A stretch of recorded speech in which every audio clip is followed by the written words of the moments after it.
Tagilid mo. Ang takilid na, Ben.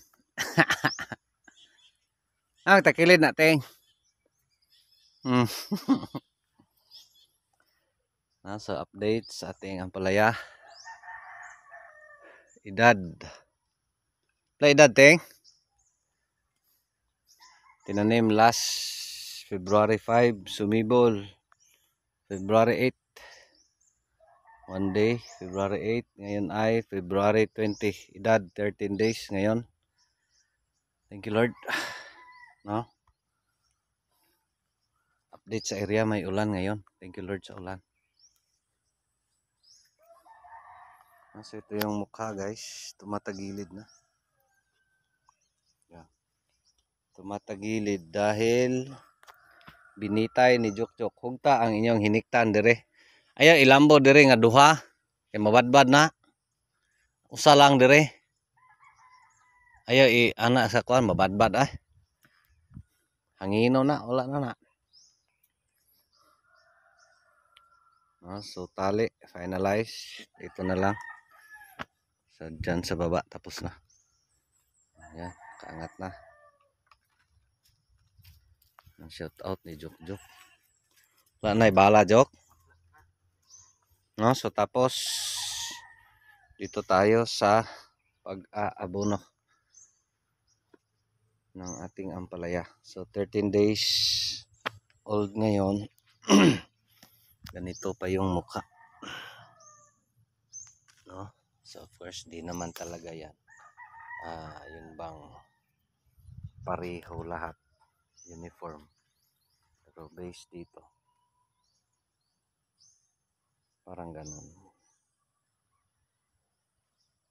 No? So yung pag-uusapan natin ngayon, guys, ay yung paano ang tamang pag-aabono, no, dito sa ating mga halaman. Update, may atip na, partial.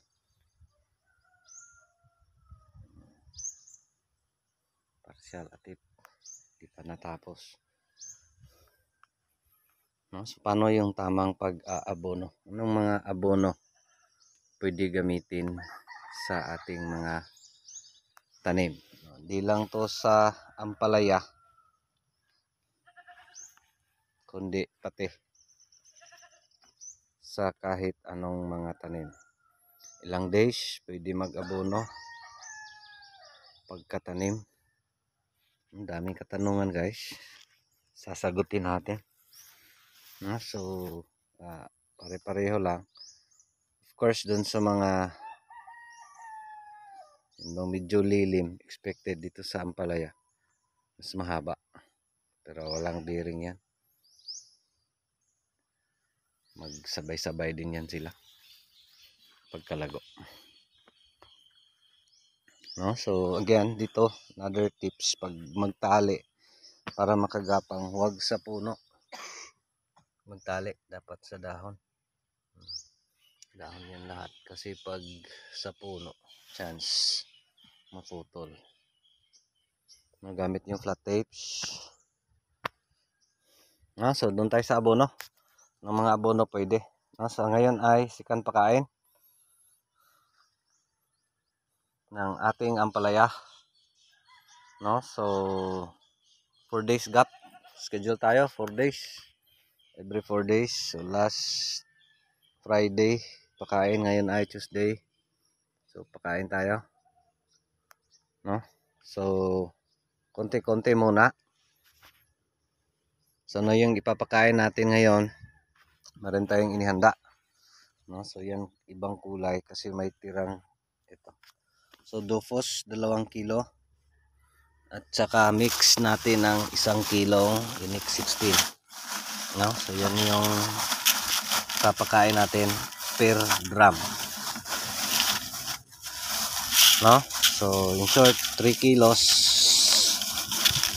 pero 1 kilo lang ng commercial fertilizer. Gamit natin yung Unique 16. So again, based sa ating mga experiences, mas maganda yung result sa Unique 16 during starting. No? lalo sa mga ganitong edad.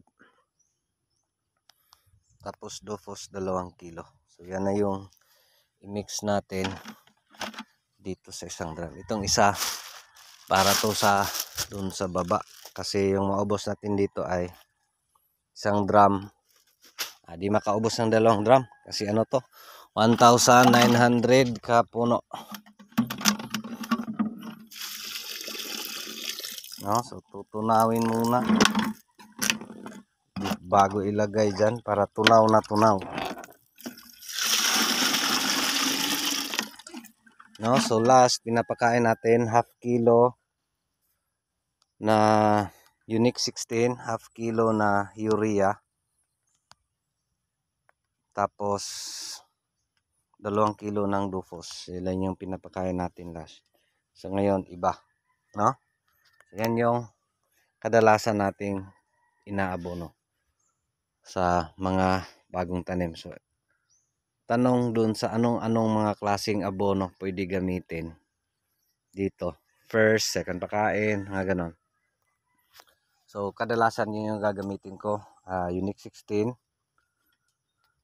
Dati simula tayo ng 2 kilos, no? That's your start natin sa pagpakain. 2 kilos na Unique 16. Kasi ngayon iba yung panahon, ang tindi ng init. Kahapon napakainit, no? So blessing kasi ngayon may ulan, no? So kaya sa atin adjust din tayo sa abono considering iba yung weather condition, no? So dati kung makikita niyo dun sa mga fertilization guide natin, lahat ng pakain ay simula talaga sa 2 kilos, no? May nagsimula tayo gumamit ng 2 kilos Unique 16, 2 kilos 1846, 2 kilos 1620, 2 kilos triple 14, no? So yan yung mga kadalasan natin ginagamit. Pero this time, yun nga, part sa mga adjustments, part sa mga learnings doon natin sa mga previous nating mga tanim. Itong mga adjustments na to, part din to sa mga nakikita natin dati sa ating mga tanim, no? So going back doon tayo sa abono. Anong mga abono? So yun, Unique 16, pwede triple 14, pwede 1620, pwede 1846. So yan yung pwede natin ipakain, first pakain. Kung ano yung available sa area ninyo. Again, mas preferred ko itong Unique 16, no? Pero this time konti-konting abono, no? Bakit? Kasi yun nga, iba yung weather condition. Under normal weather condition, sa atin simula tayo ng 2 kilos. And of course, part sa ating routines, every after drench kinabukasan, or dito dahil mainit, pagka drench namin pag mainit, after dilig, no? So yan yung ginagawa natin, dilig after mag drench. Pero this time kasi may ulan today, hanggang lunch, ngayon ay 1:00 pasado pa, lapit na mag 2:00. So pwede na namin to diligan bukas na, kinabukasan na, no? So yan yung mga abono.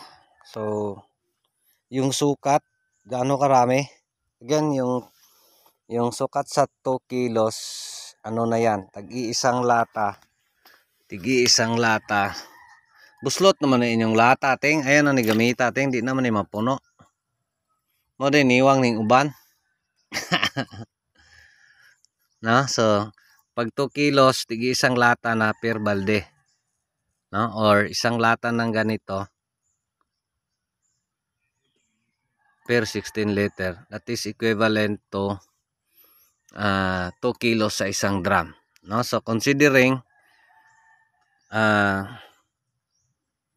Dofos natin is 2 kilo, tapos 1 kilo lang Unique 16. So gagawin mo pag magtimpla ka balde-balde, so half lang lata ng Unique 16 nito, half lata, tapos 1 lata ng Dofos, that's for 16 liter. No? So ano ba yung mga roles, iba't ibang roles ng mga abono? No, so doon tayo sa NPK. Ano bang roles ng nitrogen, phosphorus at potash? No, so basically yan yung pangangailangan ng tanim, the NPK role. No, so yung nitrogen, siya yung responsable dito sa mga dahon, no? Kung titingnan mo doon sa mga na-mention natin na mga abono na kadalasang ginagamit tuwing mga babies, tuwing mga bata, ay mostly mataas sa nitrogen, no? So dito sa atin, unique 16, that's balance, no? Tapos dyan sa Dofos, anong marami sa Dofos? Yung phosphorus, no? So yung phosphorus focus more on the ugat,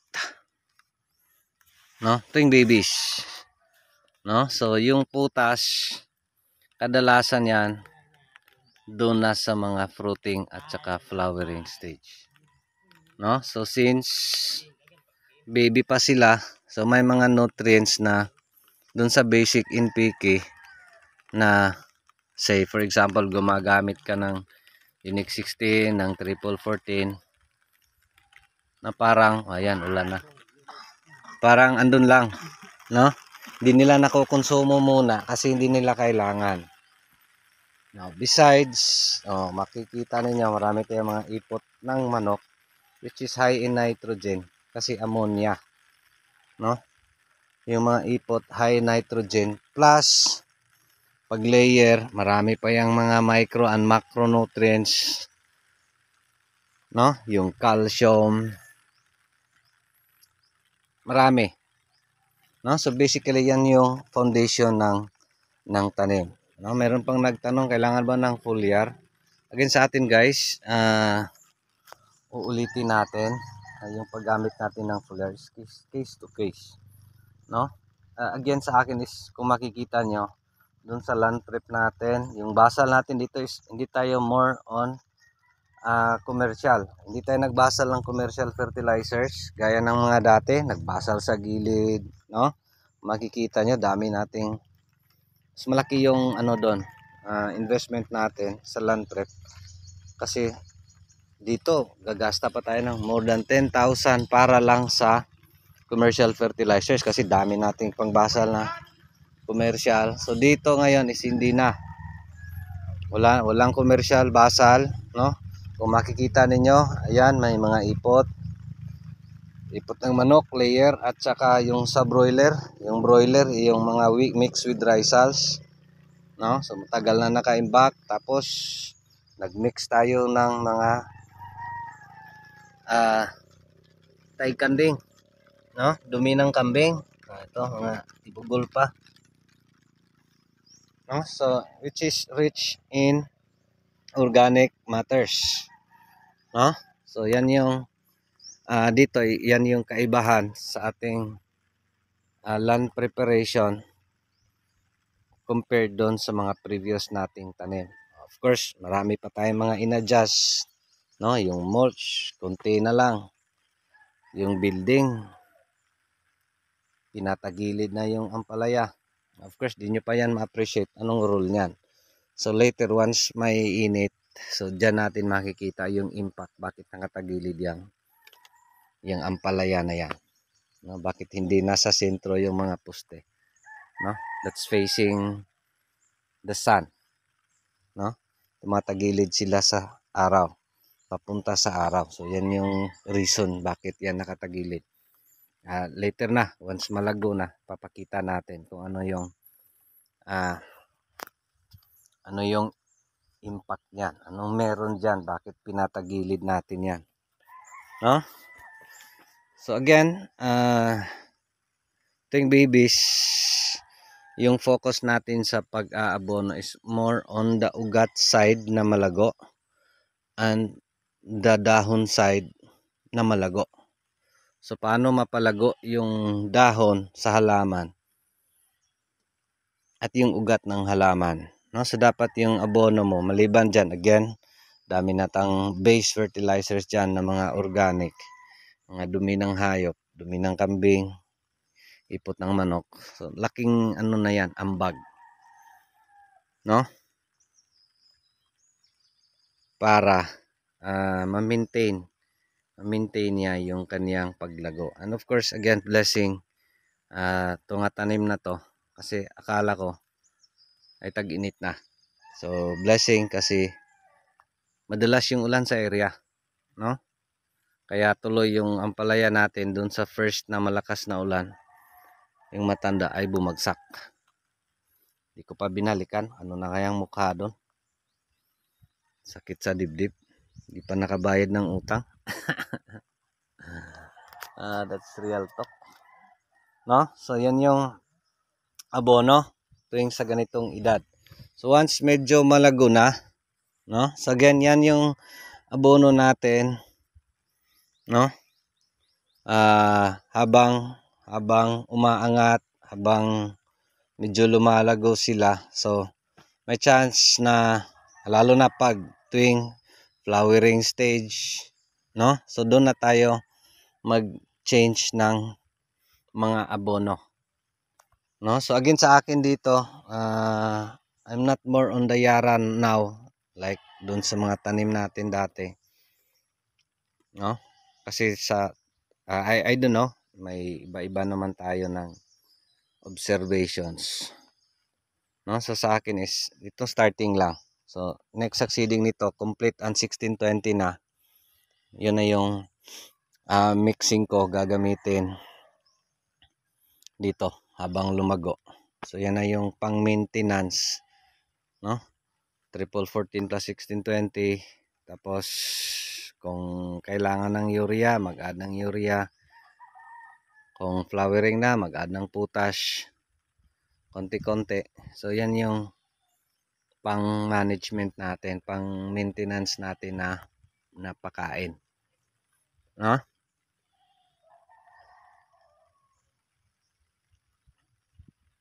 Then yung dun sa edad dito sa ampalaya, ilang days pwede magpakain na, depende yan sa inyo, no? Besides kung titingnan nyo kung mag seed tray ka, ako kung mag seed tray ako,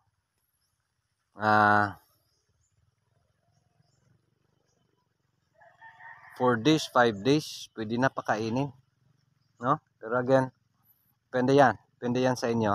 Sa akin depende sa panahon, no? Pag dito naka-direct seeding, wala namang issue. Kung papakainin mo ng, wag lang yung marami, no? Kasi dito guys, dito sa ganitong preparasyon, di kailangan ng maraming commercial fertilizer. Ano ba yung role ng commercial fertilizer? Ano talaga? Yun bang papabilisin niya yung paglago ng tanim mo kaysa organic? Of course, yung organic is long term, no? Sa atin kasi yung practices natin ay more on mix, no? So organic basal, tapos commercial na yung pinapataba natin habang lumalago, no? So depende talaga yan, depende sa mga practices niyo. Of course sa akin, yan na yung ginagawa natin, and yet so far provided may enough lang na patubig dito is okay naman. Ang sa akin lang is hindi kailangan ng tanim na yung sobrang dami ng abono, no? Kasi chances yan ma-wasted lang. Worst thing, pwede patayin yung ugat, pwede pa mamamatay yung tanim mo, no? So yung 2 kilos actually marami na yan. 2 kilos per drum or isang lata ng sardinas per 16 liter, marami na yan considering mga baby pa sila, no? Kung bubunutin mo yung ampalaya na yan, no? So ganitong plaster, yung mga ugat niyan, no? Di pa nakalayo-layo, no? Maliban pag madalas talaga yung ulan, no? Kung gaano kahaba yung ampalaya mo, ganoon din kahaba sana yung ugat niya, No? So kaya sa akin, more on little lang na abono, konting abono. Tapos maraming tubig. No? Ah, kaya sa atin is di kailangan ng, again, depende yan sa mga observation niyo, depende yan sa mga practices niyo. Ang sa akin, lalo na doon sa mga baguhan, I do not recommend na magsimula sa maraming abono, no? Mas yung doon sa commercial side, ito, pagtali nila. Pinutol ni Jukjuk. No? So, di kailangan marami yung abono. Doon na sa ako sa lagi ang drip ba inig pagawas ang drip sa kuan, ang drip tape kadi na maibot. Amay lang re kay putol. Ay kalimot.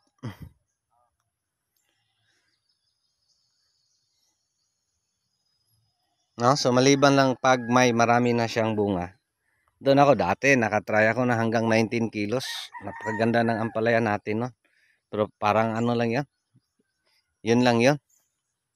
No?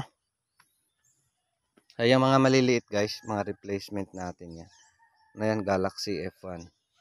Ito lahat ay Galaxy Max. Ito mga maliliit.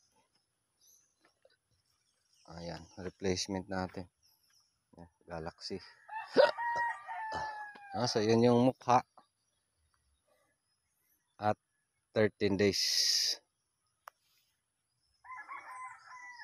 So tali mode. Kasi chances nito may ano na, may gaway-gaway na. So pwede na silang umangat. Sasabay dyan sa saan yung guide nila. Yung tali nilang flat tapes. Flat tapes lang. No, so sana may natutunan. Ewan ko.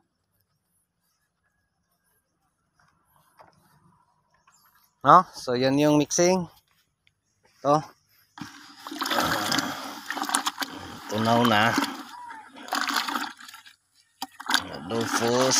So yan na yung mix natin dito. Sa isang Dofos. May mga Dofos kasi na ano, matigas. Ito hindi. No, so ngayon is yan yung abono natin.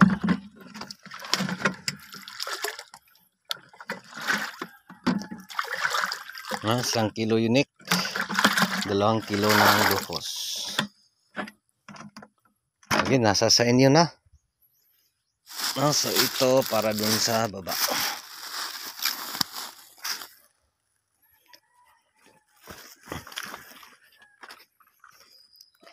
No, so dito natapos na yung pagtali.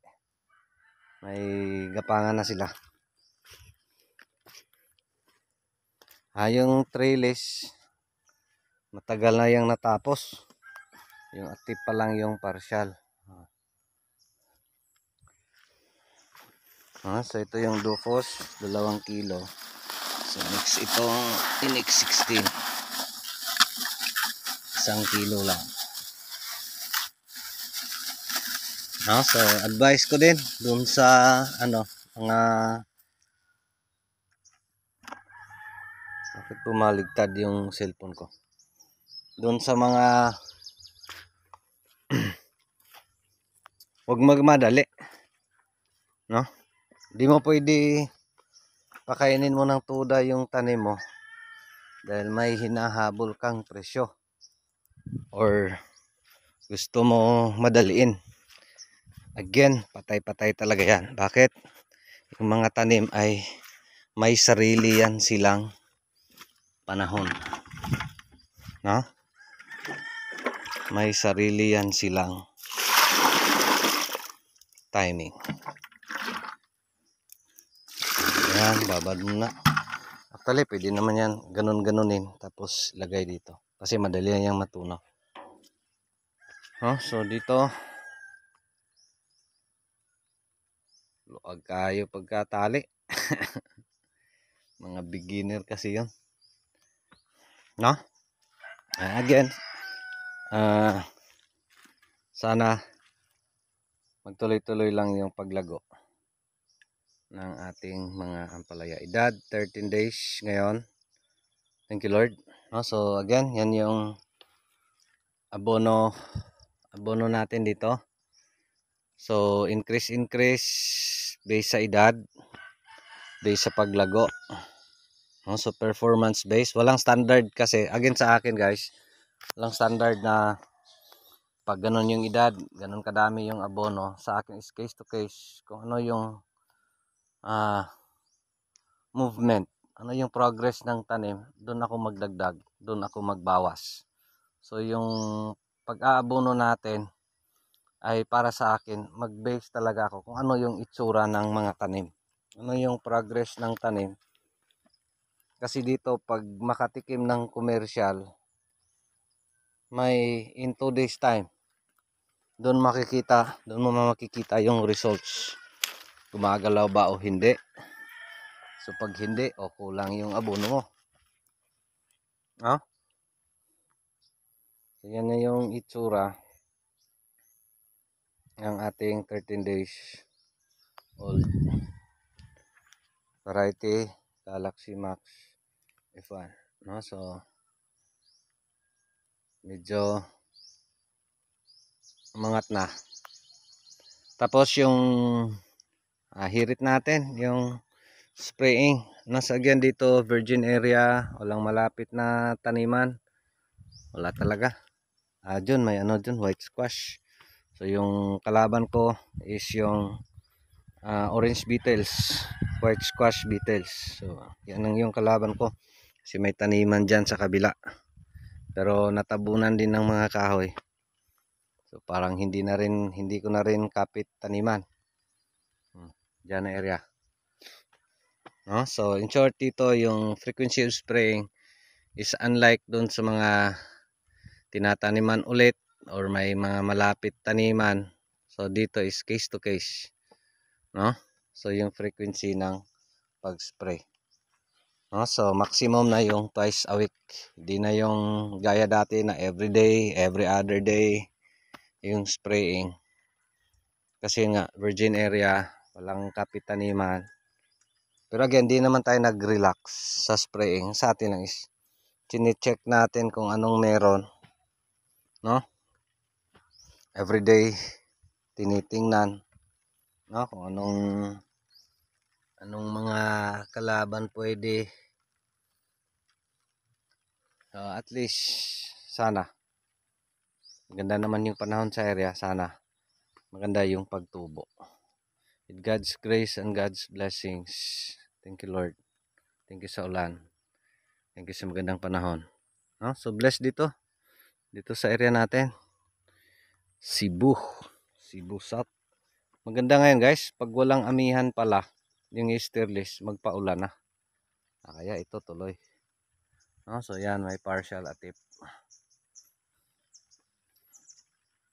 Twine. So i-share ko din kung ano yung tong isang twine na blue, kulay blue, na mas mura. So 100% cheaper dito sa itim na twine. Ito single ply. Tapos mas mahaba itong kulay blue. Separate video na lang kasi malayo na, 30 minutes na. No, so yun lang, maraming salamat. Ito pa rin si Jupila Farmer, anak ni Matoy, ang farmer nga gwapo, suhito, hugmay, kahibalo, apan ay saba. Kay manuon pa ko. Daghang salamat. And God bless. Thank you Lord. Thank you sa ulan. God bless everyone.